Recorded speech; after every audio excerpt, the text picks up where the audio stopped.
Esther, chapter 6.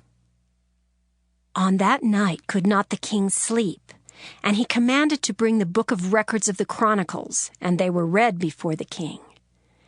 And it was found written that Mordecai had told of Bigthana and Teresh, two of the king's chamberlains, the keepers of the door, who sought to lay hand on the king Ahasuerus.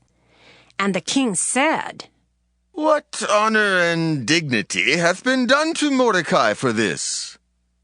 Then said the king's servants that ministered unto him, "There is nothing done for him." And the king said, "Who is in the court?" Now Haman was come into the outward court of the king's house to speak unto the king to hang Mordecai on the gallows that he had prepared for him. And the king's servants said unto him, "Behold, Haman standeth in the court."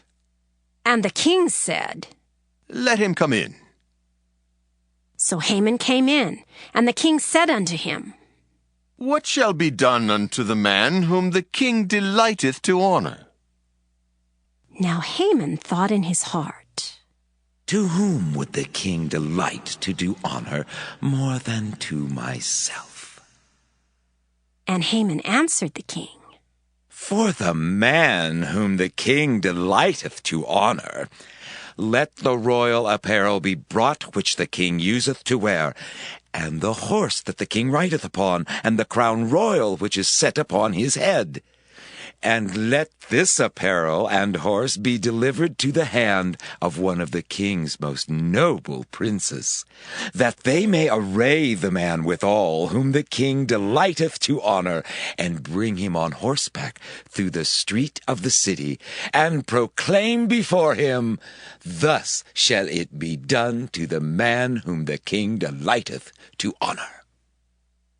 Then the king said to Haman, "Make haste, and take the apparel and the horse as thou hast said, and do even so to Mordecai the Jew that sitteth at the king's gate.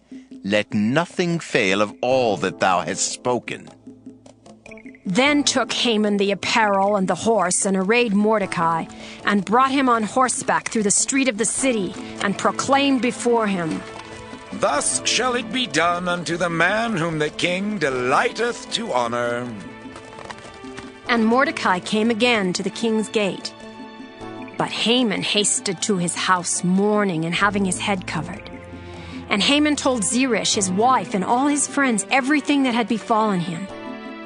Then said his wise men and Zeresh his wife unto him, If Mordecai be of the seed of the Jews, before whom thou hast begun to fall, thou shalt not prevail against him, but shalt surely fall before him.